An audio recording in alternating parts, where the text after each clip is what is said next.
말씀을 가지고 본문의 말씀 중에 너희는 알라, 너는 알라라고 하는 제목으로 말씀을 드리려고 합니다. 이 세상에 살면서 자기 자신이 누구인지, 또 자기가 무엇을 가지고 있는지, 자기가 어디에 있는지, 자기가 무엇을 할 수 있고 자기가 무엇을 할 수 없는지를 정확하게 판단하고 살아가기란 결코 쉬운 것이 아닐 겁니다. 우리가 일반적으로 자기가 가지고 있는 것이 무엇인지만 정확하게 알아도 인생의 3분의 1은 성공할 수 있을 것이다는 생각을 해보게도 됩니다. 사람은 자기가 무엇을 가지고 있는지에 관심보다는 자기에게 무엇이 없는지에 대한 관심으로 살기 때문에 자기가 무엇이 없는지 그것을 중심으로 살아가다 보면 인간은 부정적인 사람이 되고 불편한 사람이 되고 낙심하는 사람 되기가 참 쉽습니다. 그래서 자기가 무엇을 가지고 있는지 정확하게 아는 게 중요하고, 또 자기가 무엇을 가지고 있지 않는지라고 하는 것도 중요하고, 그럼 자기가 무엇을 할 수 있고 자기가 무엇을 할 수 없는지도 정확하게 파악하고 사는 것이 중요하다는 생각을 갖습니다. 그러나 그보다 더 중요한 것 한 가지를 말씀드린다면, 오늘 성경의 말씀의 주제처럼 내가 누구인지 아는 것은 내가 무엇을 가지고 있는지보다 더 중요하고, 내게 무엇이 없는지를 아는 것보다 중요하고, 내가 무엇을 할 수 있느냐를 깨닫는 것보다 훨씬 더 중요한 것은 내가 누구인지라고 하는 것을 아는 거라고 많은 사람들은 이야기합니다. 자신이 누구인지 알고 인생을 산다는 것은 성경을 봐도 또 세계 역사를 봐도 쉽지 않은 일인 것 같습니다. 하여 고대 철인인 소크라테스는 너 자신을 알라라고 말했고, 그의 제자들이 선생님은 자신을 아십니까? 라고 물었을 때에 본인도 본인의 자신을 잘 알지 못한다고 그렇게 고백한 내용을 보면 철학으로도 자기 자신을 안다는 것은 결코 쉬운 일이 아니구나 라는 생각을 하게 됩니다. 다시 말하면 자신을 안다는 것이 참 어렵다, 이렇게 정의할 수가 있을 겁니다. 또 하나 우리는 이 질문 속에서 하나의 질문을 더 하기 원하는 것은 무엇을 통해서 자기를 아느냐는 것 또한 중요하다. 무엇을 통해서 나를 아느냐에 따라서 자기 존재에 대한 개념이 달라지게 되고 가치가 달라지기 때문입니다. 어떤 사람은 돈을 통해서 자기를 아는 사람이 있고, 어떤 사람은 죄를 통해서, 어떤 사람은 노름을 통해서 자기 자신을 알게 되는 사람이 있는데, 이런 것들은 결코 바람직한 자기 자신을 아는 것이 아닐 겁니다. 어떤 사람은 혈통을 통해서 알고 어떤 사람은 육종을 통해서 안다고 하는데, 그것도 바른 자기 자신의 알미 아니라고 성경은 이야기해 주고 있습니다. 그러면 사람은 누구를 통해서 무엇을 통해서 자기를 아는 것이 가장 정확한 잣대에 아는 것이냐라고 말하면 성경은 진리를 통해서 자기를 발견하는 것만 자기를 제대로 아는 것이다, 이렇게 이야기해 주고 있습니다. 진리가 무엇이냐라고 묻는다면 성경은 내가 곧 길이요 진리요 생명이니 나로 말미암지 않고는 아버지께로 올 자가 없다고 말씀하시면서 예수 그리스도가 너의 진리이며, 다시 말하면 예수 그리스도를 통해서 자기 자신을 발견하지 않은 사람은 진정한 자기의 자아를 발견하지 못한 거다, 이렇게 성경은 우리들에게 말씀하고 있습니다. 자기의 자아를 정확하게 알 수 있는 것은 예수 그리스도라고 하는 거울에 비추어 자기 자신이 발견된 자아, 그것만이 진정한 자기 자신의 존재의 가치다, 이렇게 말씀드릴 수가 있습니다. 그런데 오늘 성경에서는 이와 같은 맥락을 같이 해서 너희는 알라, 뭘 알아야 되느냐라고 말할 때 너는 성민이다 라는 걸 알라는 겁니다. 오늘 우리가 이 세상을 살아가면서 혼란스럽고 혼돈스럽고 기준이 흔들리는 세상 속에서 오늘 우리에게 하나님께서 정확하게 말씀하시는 것은 너는 알라, 너는 성민이다. 내가 누구라고요? 성민이라고요. 하나님이 보시는 나, 그 나는 성민이라고 하는 존재, 하나님이 거룩하게 지은 바 된 사람, 다시 말하면 죄로 말미암아 사망의 권세 가운데 있지 아니하고 예수 그리스도 보혈의 능력에 따라 생명, 영생 가운데 놓여진 사람, 너는 하나님의 자녀, 너는 하나님의 백성, 너는 성민이라는 사실을 알아라, 이렇게 말씀하고 있는 거예요. 오늘 우리는 어떠한 가운데서도 잊지 말아야 될 것은 내가 누구인가 라고 물을 때 나는 성민이다. 성민은 누구에 의해서 결정되는 것이 아니고 성민은 나에 대해서 내 노력이나 내 수고에 의해서 결정되는 것이 아니라 성민의 조건을 보면 성민은 선택받는 존재라고 말합니다. 그래서 성민이라고 하는 것은 선택받은 존재다. 내가 선택한 것이 아니라 하나님이 나를 선택했다라고 하는 사실이죠. 내가 하나님을 선택했으면 내 마음에 따라 하나님 내 선택이 바뀌어지기도 하겠지만 하나님이 나를 선택하셨기 때문에 하나님은 바뀌어지지 않는 결정을 하셨기 때문에 하나님의 생각은 지금도 나를 향한 그 사랑은 변하지 않는 것을 믿으시기를 바랍니다. 아비가 자식을 버린다고 말하지만 버릴 수 없는 것처럼 성경에서 말하기를 버린다고 말하지만 버릴 수 없는 것처럼 하나님은 오늘 이 시간 때로는 책망하시고 때로는 야단치시지만은 결코 나를 버리실 수 없는 하나님의 선택, 하나님의 자녀, 하나님의 성민이다라고 하시는 선포하신 이 말씀은 영원히 지켜지는 것을 믿으시기를 주님의 이름으로 축원합니다. 그래서 성경에 보면 나의 벗 아브라함의 자손아 내가 땅 끝에서부터 너를 붙들고 땅 모퉁이에서부터 너를 부르고 내게 이르기를 너는 나의 종이라 내가 너를 택하고 실어버리지 아니하였노라라고 하는 이 아브라함에게 주신 하나님의 말씀을 적어서 오늘 우리들에게 알려주시는 것은 동일한 역사가 우리에게 있기 때문에 이 말씀을 하나님의 말씀으로 적어 우리들에게 전달해 주신 거라고 나는 믿습니다. 이렇게 하나님이 선택해서 하나님의 성민을 만드시고 하나님의 자녀 만드셔서 멸망치 않고 영생을 얻게 하신 하나님의 백성들에게 따라오는 것이 있는데 그것이 영권이라는 겁니다. 무슨 권이요? 영권이에요. 영권. 영권에 대한 성경의 말씀은 예레미야 5장 14절 말씀인데 그러므로 만군의 하나님 여호와가 이같이 말하노라 그들이 이 말을 하였은즉 볼지어다 내가 내 입에 있는 나의 말로 불이 되게 하고 이 백성으로 나무가 되게 하리니 그 불이 그들을 사르리라. 오늘 하나님의 성민의 입에는 하나님의 말씀이 있습니다. 하나님의 성민의 마음에는 하나님의 언약이 담겨져 있습니다. 그래서 우리가 어떠한 가운데, 어떠한 어려움 가운데, 어떠한 곤란 가운데 처했을 때에 우리의 입술에 있는 하나님의 말씀을 들어 하나님의 언약을 들어 우리가 선포하면 그 말씀이 불이 되어 내 앞에 있는 문제를 불살라 버릴 것이며 소각해 버릴 거라고 말씀하는 거예요. 그러므로 그리스도인들에게는 영권이 있는데 이 영권은 하나님의 언약의 말씀인데 이 말씀이 내게 담겨져 있는 것이다. 할렐루야.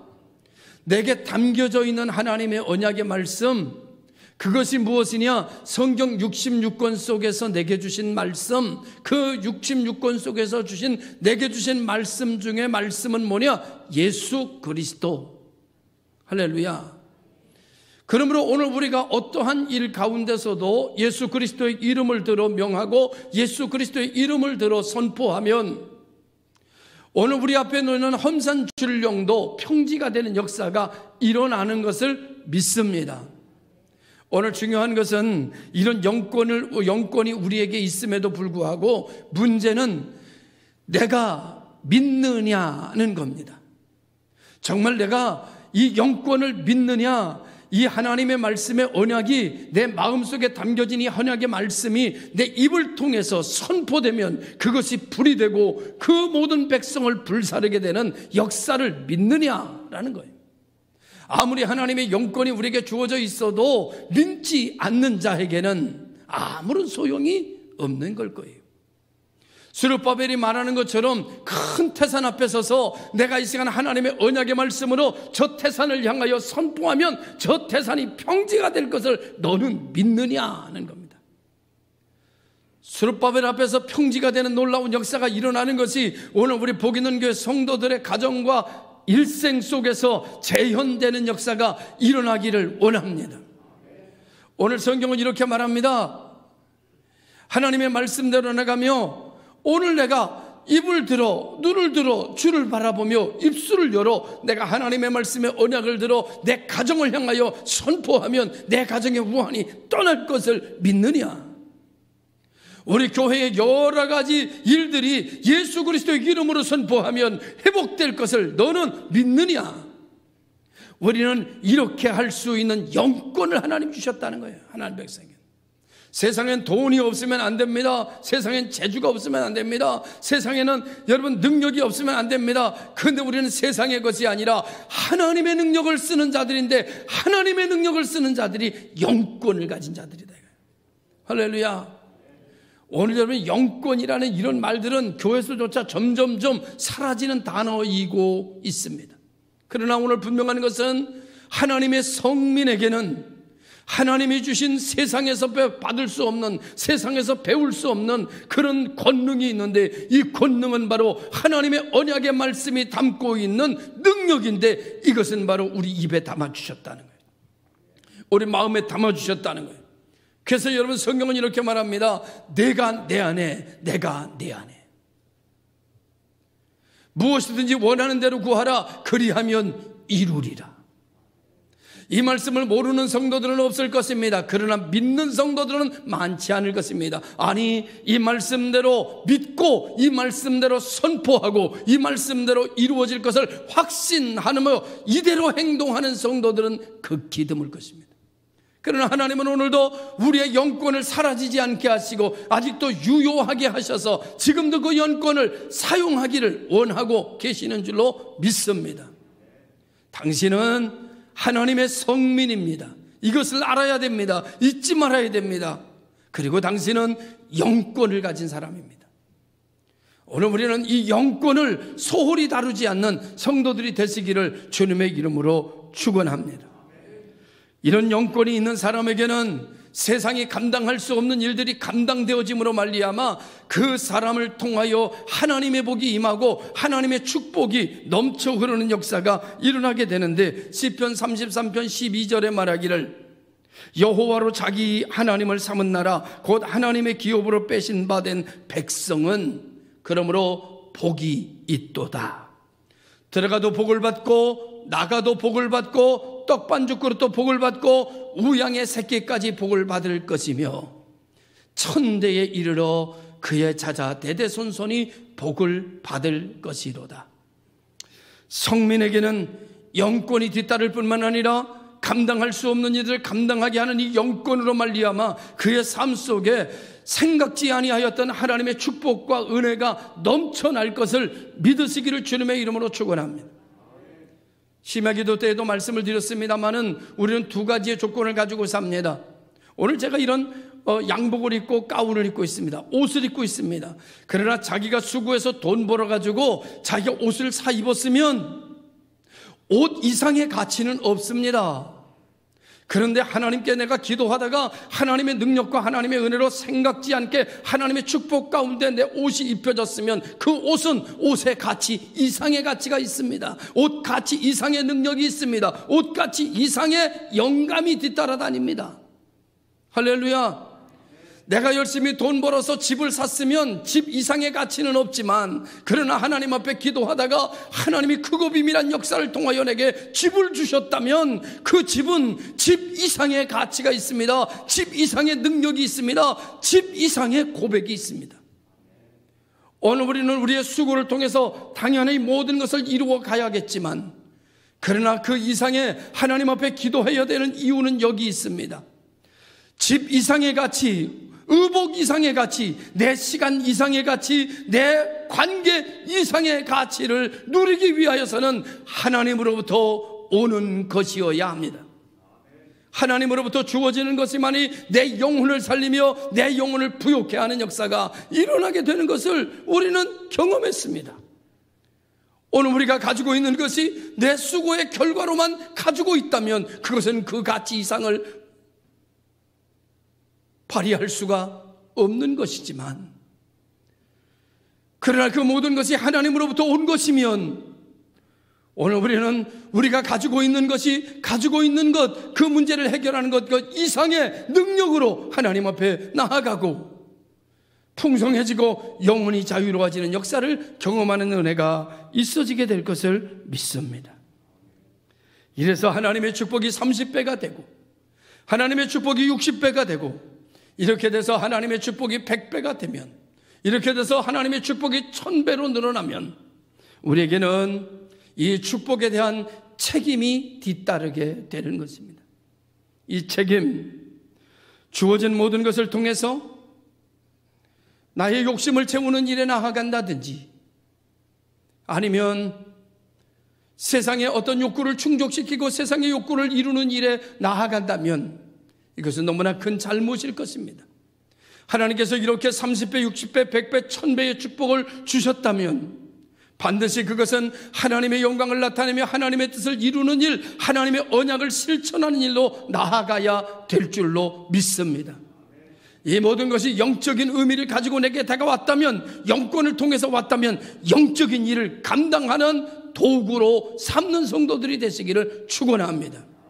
영적으로 온 것을 영적으로 쓰지 않고 영적으로 온 것을 육적으로 쓴다면 그것은 안타까운 일이 아닐 수가 없어요.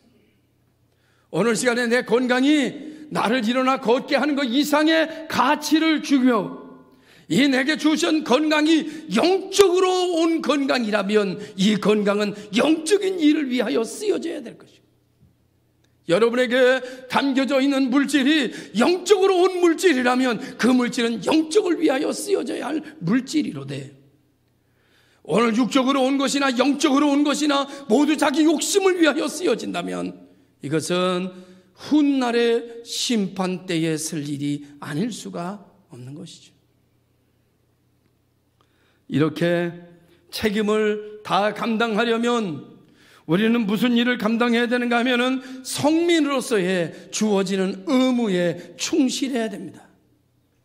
의무에 충실하는 교회만 책임을 다할 수 있고, 의무에 충실한 가정만 책임질 수 있고, 의무에 충실한 사람만 자기가 책임져야 할 일을 책임적 존재로 살아갈 수 있는 것일 겁니다. 간단하게 얘기하면 복이는 교회 성도 여러분, 성도는 성도로서, 성민은 성민으로서의 의무를 다해야 되는데 첫째 의무, 예배의 의무입니다. 예배의 의무를 다하시기를 바랍니다. 예배의 의무는 성민의 의무입니다. 예배의 의무. 여러분, 또 한 가지 의무가 있습니다. 봉사의 의무. 따라합니다. 봉사의 의무. 봉사의 의무를 다해야 우리가 하나님이 주신 은혜에 대한 책임을 질 수 있습니다. 또 한 가지는 선교의 의무. 다 같이 합니다. 선교의 의무.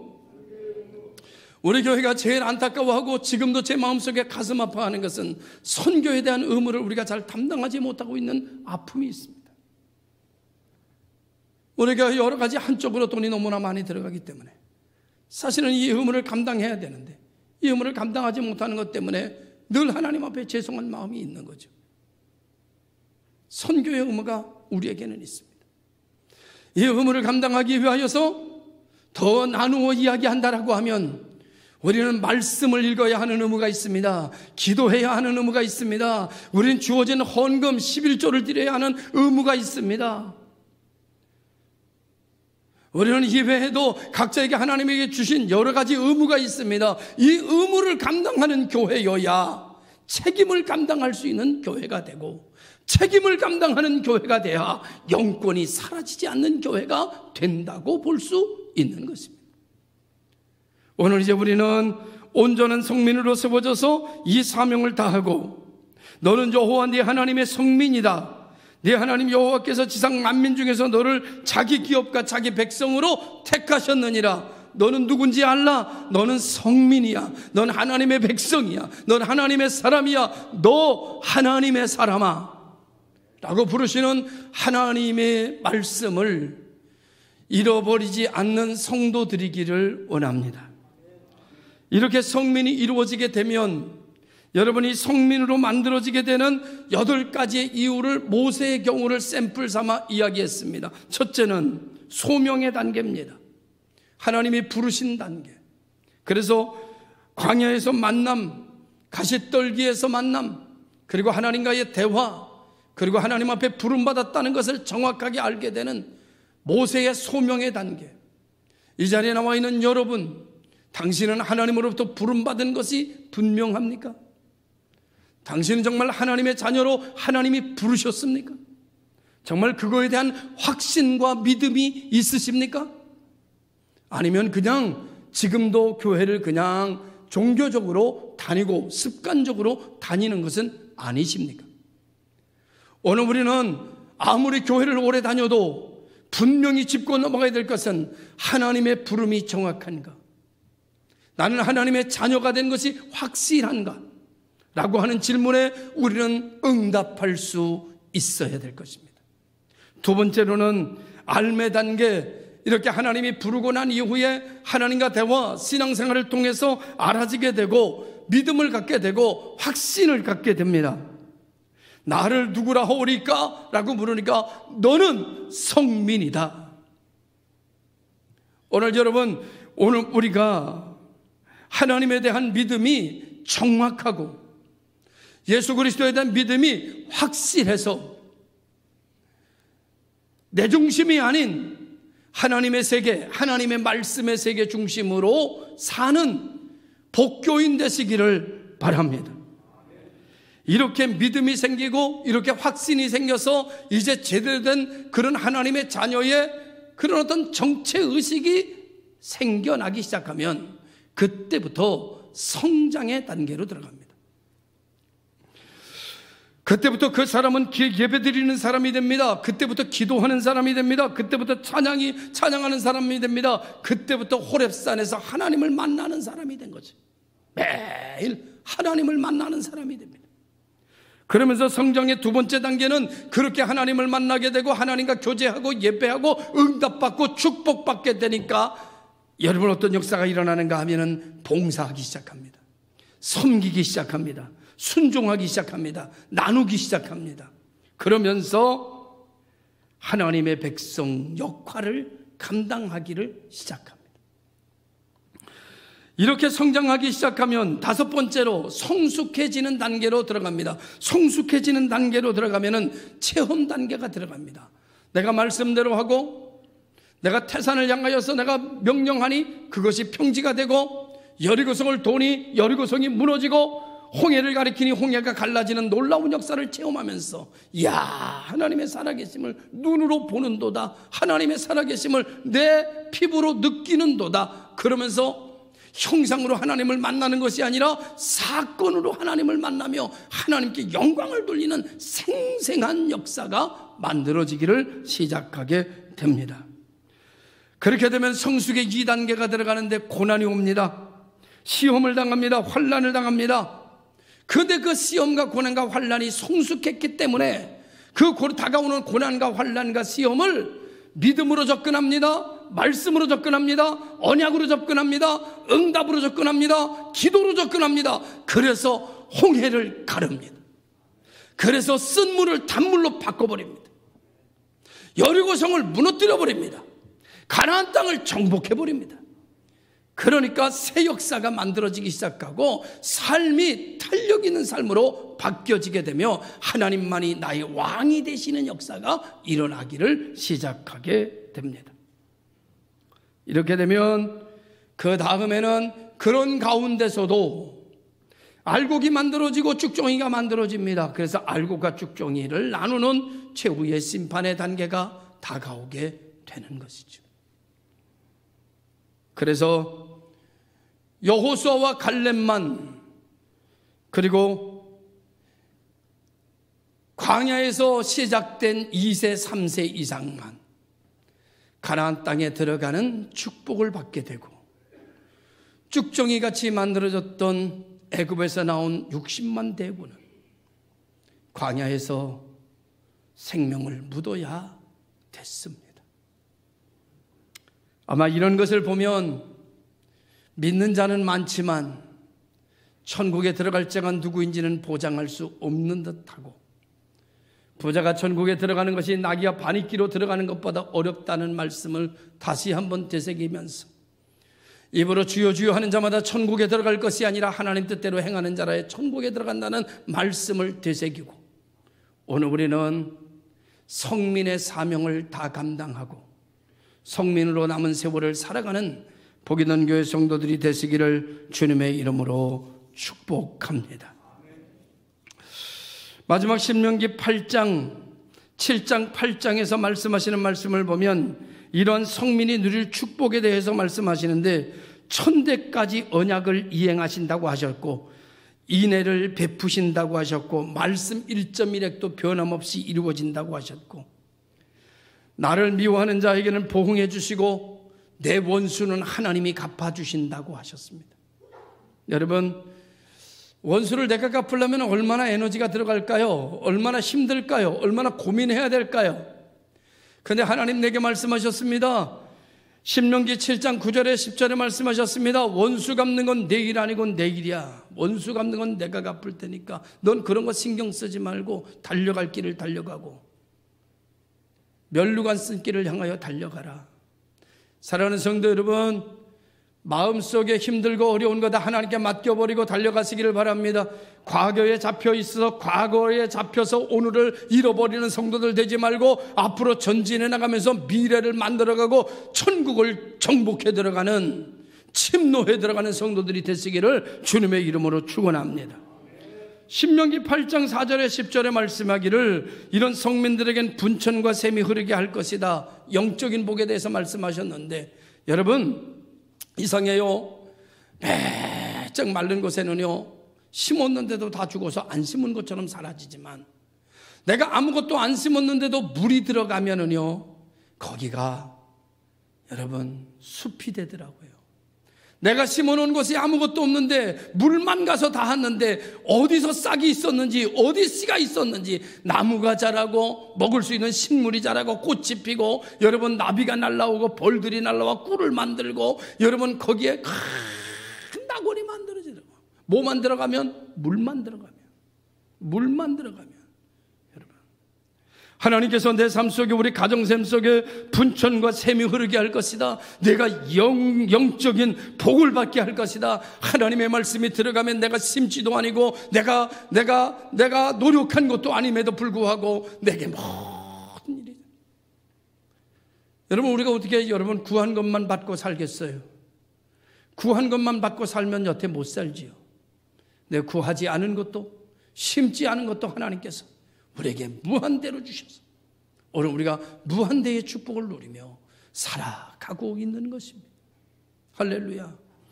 분천과 샘이 흐르게 하리라. 여러분에게 세상은 재앙이지만 하나님께서 말씀하신 것처럼 너희에게는 표적이 될 것이다.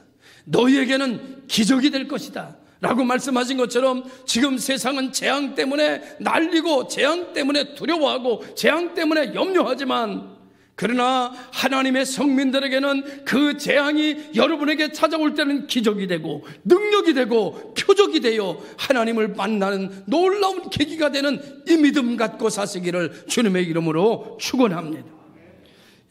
두 번째로는 밀과 보리, 포도, 무화과, 석류, 감람나무, 꿀, 이런 것을 말씀하시는데, 이것은 의식주의 복입니다. 하나님께서 성민의 의식주를 책임지겠대요. 그래서 여러분 광야를 걸을 때에 40년 동안 그들이 신은 신발이 헤어지지 않았다고 성경은 기록하고 있어요. 그들의 입은 옷이, 의복이 헤어지지를 않았대요. 여러분, 하나님이 지키시면, 하나님이 함께 하시면 우리 쌀창고의 독에 쌀이 떨어지지 않을 것을 나는 믿습니다.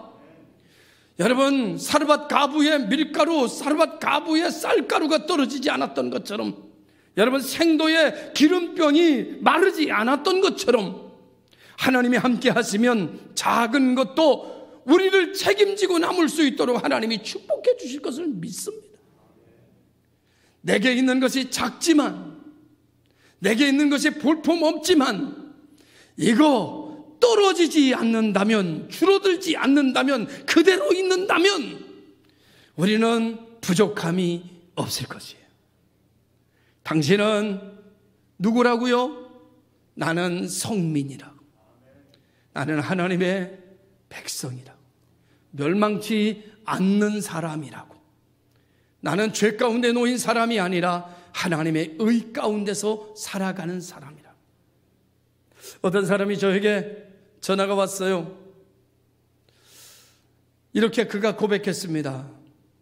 열심히 살았습니다. 최선을 다해서 살았습니다. 허투게 살지 않았습니다. 정말 아끼면서 아이들 키우면서 정말 내 나름대로는 최선을 다했습니다. 이제 나이를 먹었습니다. 아이들이 다 출가하기 시작했습니다. 그런데 목사님, 왜 내 마음은 이렇게 공허한 걸까요? 그래서 제가 이렇게 문자를 보냈습니다. 원래 인생이란 공허한 겁니다. 그가 다시 이렇게 문자가 왔어요. 목사님도 공허하신가요? 제가 문자를 이렇게 보냈습니다. Me too. 나도 공허합니다. 거기서 이렇게 대답이 왔어요. 하하하, 목사님도 그러시군요. 이렇게. 이게 인간입니다. 제가 그 밑에다 어떻게 답을 썼는지 아십니까? 열심히 산 사람이 공허한 겁니다. 최선을 다한 사람이 공허를 느끼는 겁니다. 그 다음에 쓰지 않았어요. 그 다음엔 여러분에게 말합니다. 그래서 인간의 수고로는 구원을 얻지 못합니다. 인간의 수고와 노력으로 아무리 선하게 살았다 하더라도 그 손으로 당신의 공허를 채워 구원에 이를 수가 없습니다. 그래서 우리는 목사도, 장로도, 성도도 우리는 예수 그리스도의 공로를 붙들고 그 공로에 의해 구원이 이루어지는 거예요. 할렐루야. 오늘 우리 모든 성도들이 복을 받기를 원하는데, 첫째로는 영적인 복, 둘째로는 의식주의 복, 세 번째는 신명기 8장 4절에서 10절에 뭐라고 말하는가 하면 돌은 철이요 산에서는 동을 캘 것이다, 이렇게 말했어요. 다시 말하면 이것은 산업의 복을 주시겠다는 거예요. 저는 오늘 이 시간에 성민이 된 여러분에게 하나님의 축복을 선포합니다. 첫째는 영적인 복이 임할지어다. 두 번째로는 의식주의 복이 임할지어다. 세 번째로는 산업의 복도 임할지어다. 성민에게 하나님께서 주시고자 약속했던 이 세 가지 복이 우리를 윤탁하게 하고 하나님으로부터 온 것이기에 우리가 이것을 봐서 하나님의 일을 감당해 가는 하나님의 교회, 이름 그대로 복 있는 교회로, 복 있는 성도로 살아가는 여러분들이 되시기를 주의 이름으로 축원합니다. 기도하겠습니다. 참 좋으신 아버지 하나님, 감사합니다. 하나님의 말씀이 내 속에 들어와 내 말씀을, 내 마음을 좌정하게 하시고 내 심령을 다스려서 말씀이 내 입에 있고 말씀이 내 마음에 있어 그 말씀을 토할 때 불이 되게 하신다고 하신 영권의 능력이 우리 언어를 주관하게 하여 주옵소서. 원합니다. 성도들의 가정에 영적인 복이 흐르고 의식주의 복이 흐르고 산업의 복이 흘러 이 모든 것을 가지고 땅에서 하나님의 거룩한 일들을 감당해 내게 하옵소서. 하나님 앞에 인색하여지지 않게 하시고 오히려 하나님 앞에 부요해지며 그 부요함에 부요함을 더하여 받는 천배의 복을 누리는 성도들로 삼아 주시옵소서. 예수님의 이름으로 기도드리옵나이다. 아멘.